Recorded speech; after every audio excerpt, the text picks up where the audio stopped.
Good day mga kabiker at welcome ulit sa ating YouTube channel. Huwag niyong kalimutang mag-like, comment, share at subscribe at i-click na rin yung notification bell. Huwag niyo rin kalimutan mga kabiker i-follow at i-like yung ating Facebook page. This is Bike Builds PH. Ito yung episode 8 ng ating rebuild series kay Chichay. Roll intro. Let's go!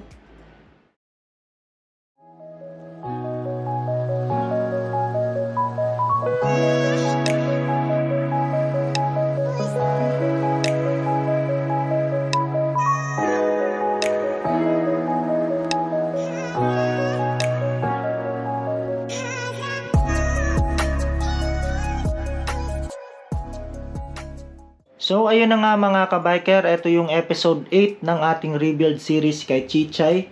Wala nang patumpik-tumpik pa, simulan na agad natin yung ating episode 8. At pag-uusapan natin yung mga i-install natin at mga naging updates kay Chichay. So uunahin natin mga kabiker dito sa ating gear side.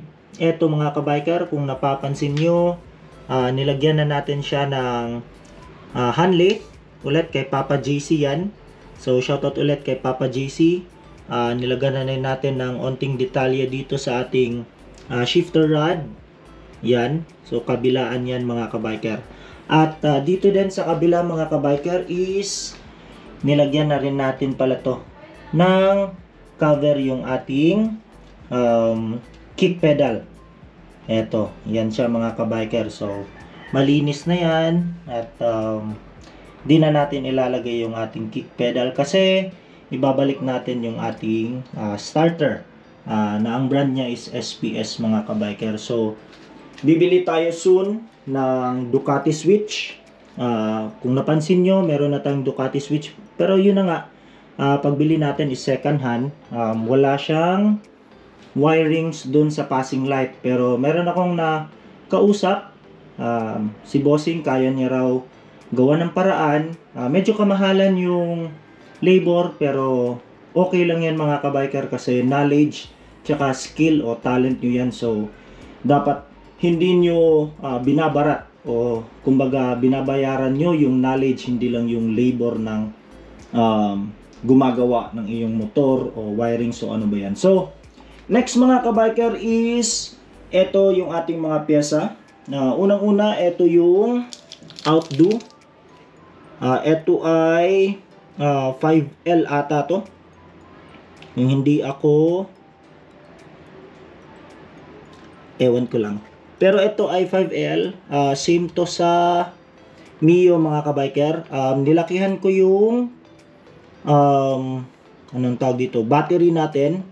Kinausap ko na rin yung ating mekaniko kung okay lang ba to o dapat yung pang wave talaga. Sabi niya hindi naman nagmamatter at hindi naman to parang negative sa ating rebuild. So ito ay lithium battery. So maganda to siya mga kabiker. At napansin ko ito rin yung gamit ni Kapwa. So shoutout kay Kapwa dyan. Sana makita mo tong vlog ko. So matagal na ito nasa akin mga kabiker. Siguro isang taon na, hindi ko pa lang siya nagamit. So makikita mo yung bolt niya dyan.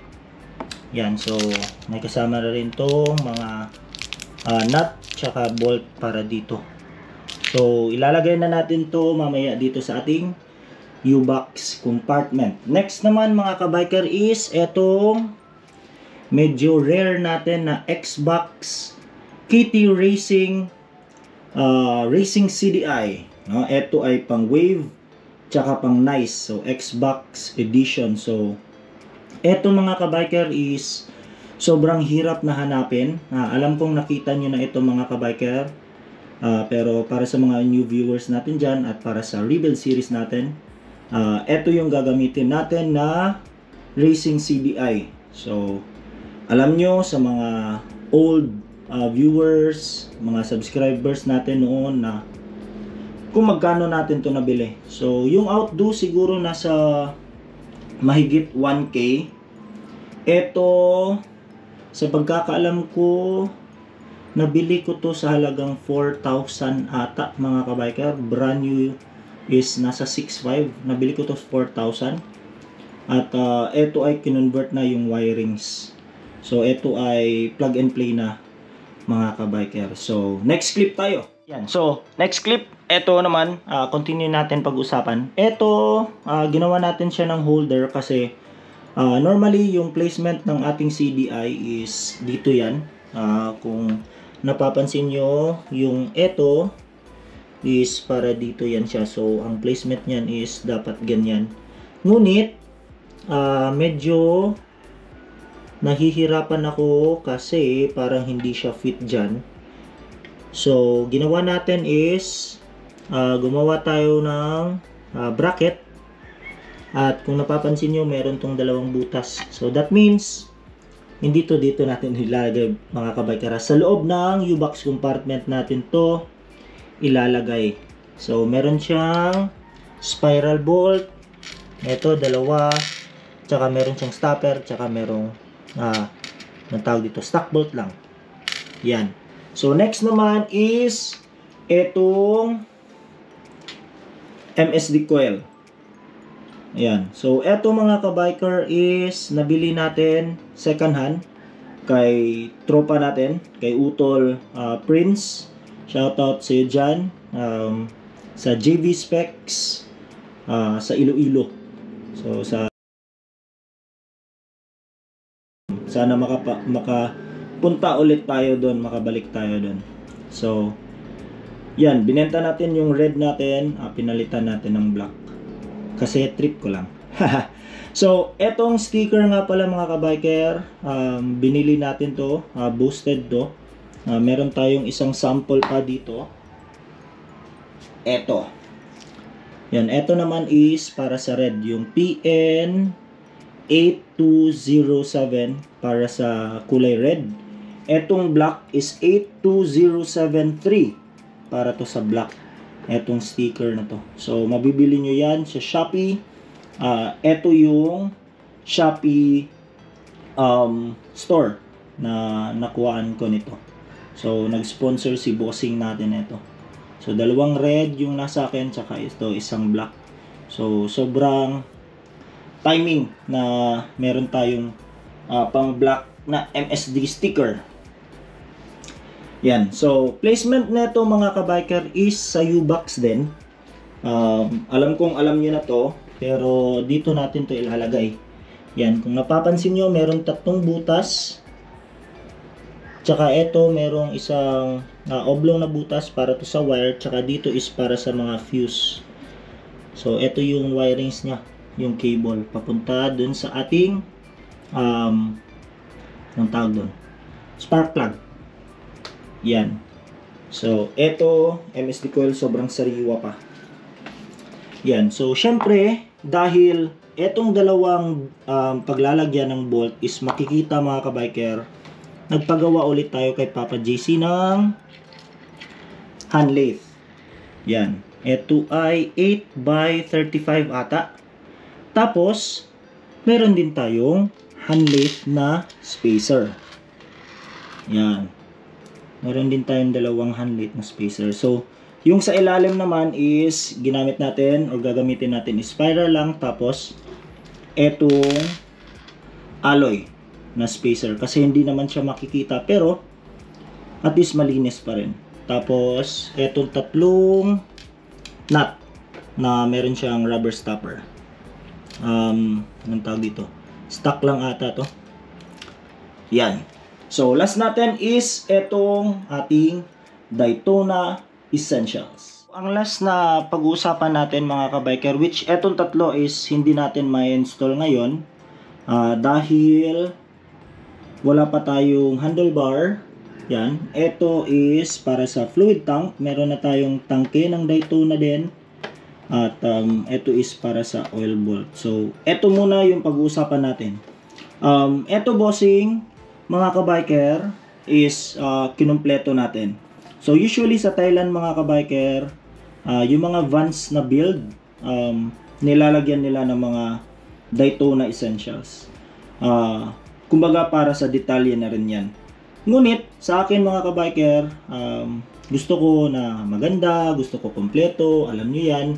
Gusto natin maiba, gusto natin yung unique, gusto natin yung kahit anong angle is meron talagang detalye, kahit hindi naman ganun kamahal, is at least attractive siya at okay siya sa appearance sa akin, tsaka sa mga viewers natin dyan, tsaka sa mga manunood soon kung sasali tayo ng motor show. At least sa lahat ng mga angles, meron tayong detalye. So, sa pagkakaalam ko mga kabiker, especially etong bar end ng premium zone ng Daytona, which is Origto mga kabiker, meron tayong ginawang comparison video ng peke o premium copy netong fluid cup at peke. So yan, balik tayo dito. Eto mga kabiker, yung kulay red na bar end is sobrang hirap na hanapin. Sa pagkakalam ko, nung nag-usap kami kay Papa Efren, shoutout kay Papa Efren dyan, Efren Balaw, shoutout. Etong red, or mainly yung premium zone na design ng Daytona is nag-phase out na daw mga kabiker. Yun yung sa pagkakaalam ko. At etong red, yung isa sa pinakamahirap ng hanapin o kompletuhin.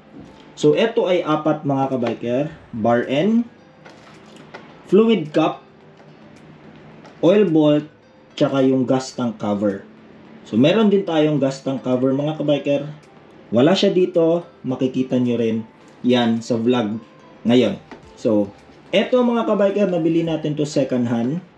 Swerteng-swerte tayo kasi nabili natin sa halagang 4.5 na meron ng kasamang Daytona fluid tank tsaka fluid cup.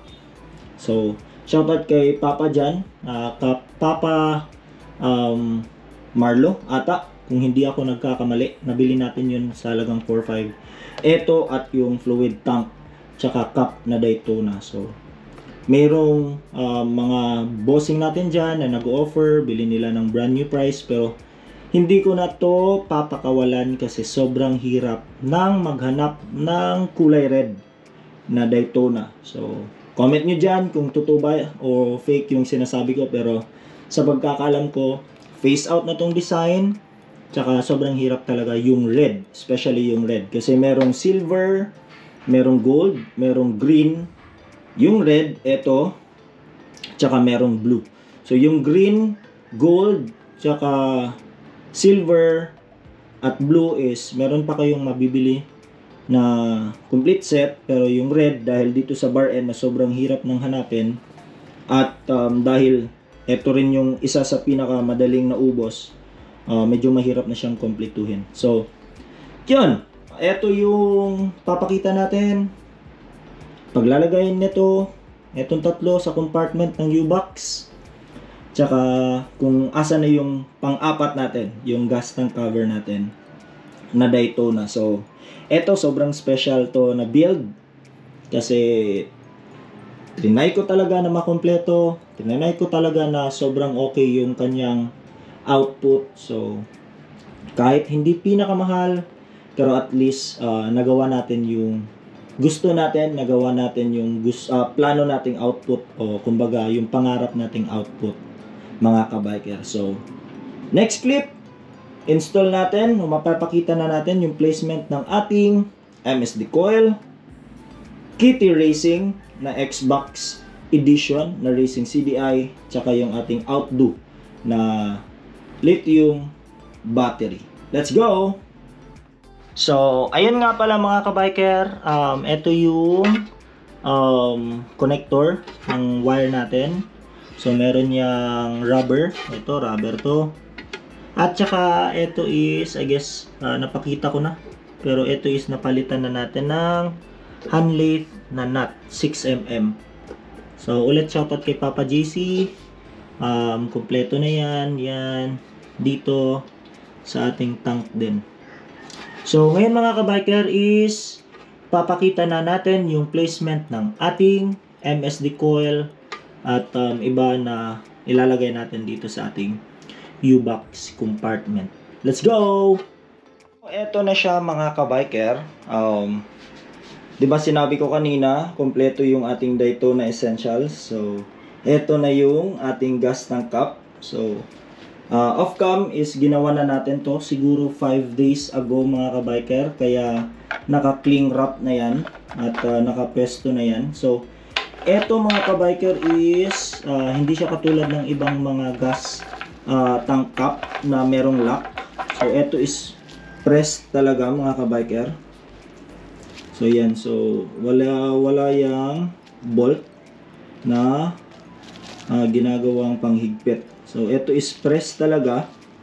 So, mano-mano ko itong ginawa mga kabiker para mas maging okay at mas maging fit talaga siya. So, wala tayong tools kundi sandpaper tsaka utak lang yung ginamit natin upang gumana. So, ito, kumpleto na yung ating Daytona gas tank cap pala. Fluid tank cap, meron tayong oil bolt, tsaka meron tayong bar end. So, ito is plug and play na to siya mga kabiker. So, ayan. So, next naman natin is yung ating pyesa dito sa U-box compartment. So, maraming nagsasabi nga bakit dyan mo inilagay. Pwede namang yung iyong MSD coil is yung andito ilalagay. Yung CDI mo, pwede namang nakatago. Pero, yun, gusto ko kasing maiba. At gusto ko rin kasi na merong, anong tawag dito? Parang merong surprise o parang merong makikita dito sa loob ng U-box compartment. Kasi kung hindi ko to dito ilalagay o yung CDI ko is wala dito, parang tawag doon, parang null, parang blanco yung sa loob ng ating U-box. Instead na ito, meron kang makikita, malalaman mo na MSD coil yung gamit natin, malalaman mo na rare na racing CDI yung ginagamit natin. Compared to wala o stickers yung ilalagay natin sa buong U-box compartment. So, yan, mas naging okay para sa akin mga kabiker. Alam ko medyo dark pero okay na okay to sa personal. So, kung napapansin nyo mga kabiker, meron yung butas dyan. Ito. Dito lalabas yung socket para dito sa ating racing CDI. So, ito naman is ipa-plug lang natin na ganyan. Yan. So, okay na yan. Yan. So, dito lalabas yung socket natin. Kasi yung wirings natin is pina-atras natin onte. Dahil kung hindi natin ipapa-atras mga kabiker, sobrang daming wirings na dapat nating ilulukot dyan. So, pina-atras natin onte. So, yun. Papakita ko na lang yung mga wirings natin soon pag okay na lahat natin mga kabiker. So, ito yung ating episode 8 mga kabiker. Alam kong walang nag-comment sa episode 7 pero ito talaga yung plano ko sa episode 8. Soon mga kabiker, ma-install natin tong ating Daytona Essentials. Sobrang ganda nito mga kabiker. At sobrang happy ako dahil nakompleto ko yung red. Dahil, alam nyo na, yung kulay ng ating next build mga kabiker, sobrang obvious na red tsaka black. Pero soon, i-reveal ko na talaga yung ating kulay ng ating covers, ng ating concept. Kasi meron tayong violet. Malalaman nyo rin kung ano yung totoong covers natin mga kabiker. So, dito ko na lang tatapusin yung ating vlog mga kabiker. At before natin ipapakita yung ating outro, shoutout muna tayo sa ating mga bossing dyan dito sa ating next clip. Let's go! So, eto na mga kabiker, shoutout tayo. Shoutout kay Idolo Kings Andalio. Shoutout sa iyo dyan, bossing. At salamat sa pag-aantay ng ating mga episodes, ng ating mga vlogs. At pagpatuloy mo yung build mo din sa iyong motor. At shoutout kay Idolo John Paul Torres. Shoutout sa buong Southside Zone La Libertad.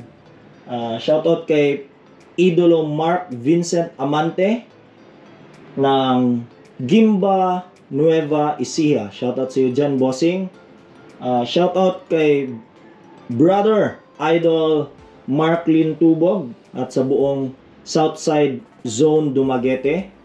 At last, shoutout kay Idolo John Lee Discartin from Pamplona, Negros Oriental. So, sa mga tropa natin dyan, sa mga bossing natin dyan, sa mga kabiker natin dyan, kung gusto nyo magpa-shoutout, comment nyo lang dyan sa comment section, full name nyo at sa inyong lugar, o kung meron kayong grupo, isa-shoutout natin yan, mga kabiker. So, dito ko na lang tatapusin yung episode 8 natin, mga kabiker.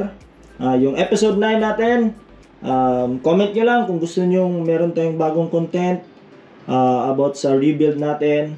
At pag-iisipan ko rin kung ano yung pwede nating gawin sa episode 9. So, this is Bike Builds PH. Huwag nyo kalimutang i-follow, tsaka i-like yung ating Facebook page.